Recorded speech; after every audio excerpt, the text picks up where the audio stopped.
বিসমিল্লাহির রহমানির রহিম। আমরা আল্লাহর বরকতময় নামে শুরু করছি। আমরা তার প্রশংসা করি এবং তার মহিমা ঘোষণা করি, যেভাবে তার প্রশংসা ও মহিমা ঘোষণা করা উচিত, এবং আমরা তার সকল সম্মানিত রসুলদের উপর শান্তি ও বরকতের জন্য প্রার্থনা করি, বিশেষ করে তাদের মধ্যে সর্বশেষ বরকতময় নবী মুহাম্মদ সাল্লাল্লাহু আলাইহি ওয়াসাল্লামের উপর আল্লাহর রহমত তার উপর বর্ষিত হোক। আমরা আপনাদেরকে ত্রিনিদাদের ক্যারিবিয়ান দ্বীপের আমার বসার ঘর থেকে স্বাগত জানাচ্ছি। আজ জুমাদিউল আখিরা মাসের চতুর্থ দিনে। আসসালামু আলাইকুম ওয়া রাহমাতুল্লাহি ওয়া বারাকাতুহু। একটি বিষয় আছে জানি আমি ধারাবাহিকভাবে কথা বলতে অস্বীকার করেছি।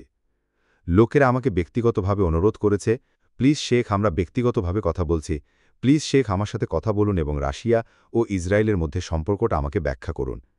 এবং আমি বলেছি না, আমি এই বিষয়ে কথা বলতে যাচ্ছি না।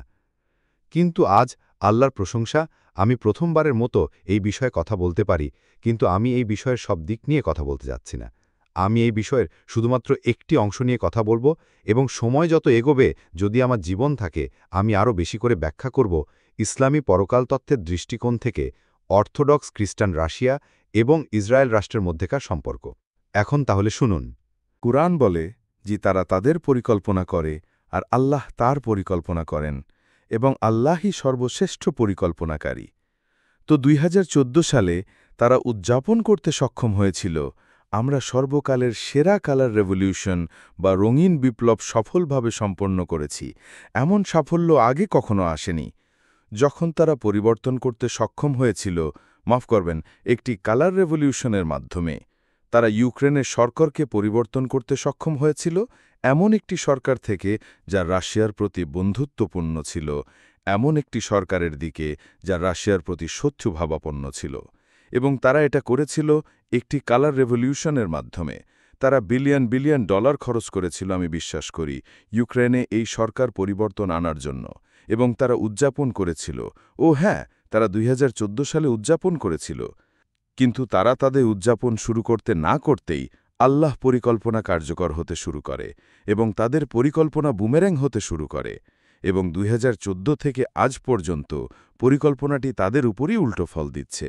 এবং এই ভিডিওতে আমি আপনাদের সাথে সেই তথ্যটি শেয়ার করতে চাই।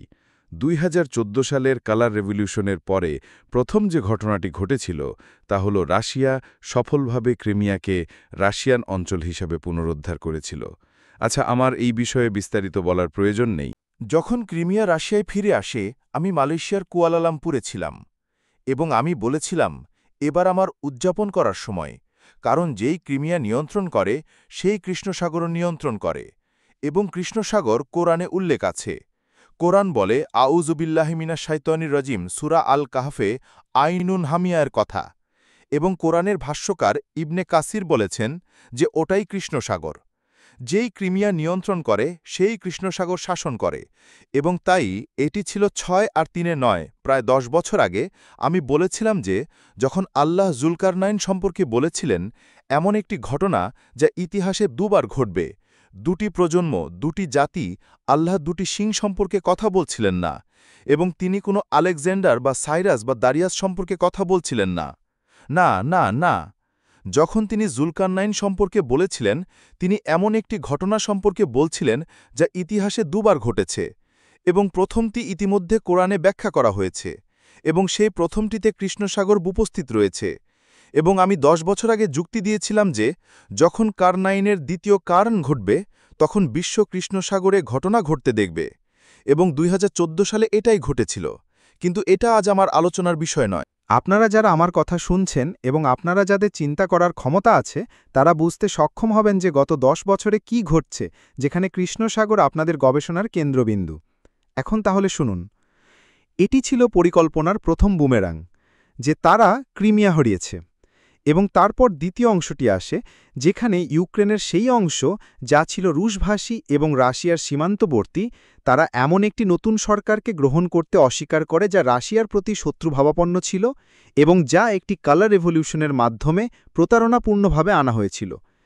এবং তখন ইউক্রেন এই লোকদের ওপর অত্যাচার শুরু করে এবং তাদের ওপর একটি ভুয়া যুদ্ধ চাপিয়ে দেয়, এবং ৭ বছর ধরেই রক্তপাত চলতে থাকে, যতক্ষণ না রাশিয়া বলে, অনেক হয়েছে, তোমরা এখন ন্যাটোতে যোগ দেওয়ার পরিকল্পনা করছো এবং রাশিয়ার বিরুদ্ধে যুদ্ধ করার পরিকল্পনা করছো, যথেষ্ট হয়েছে।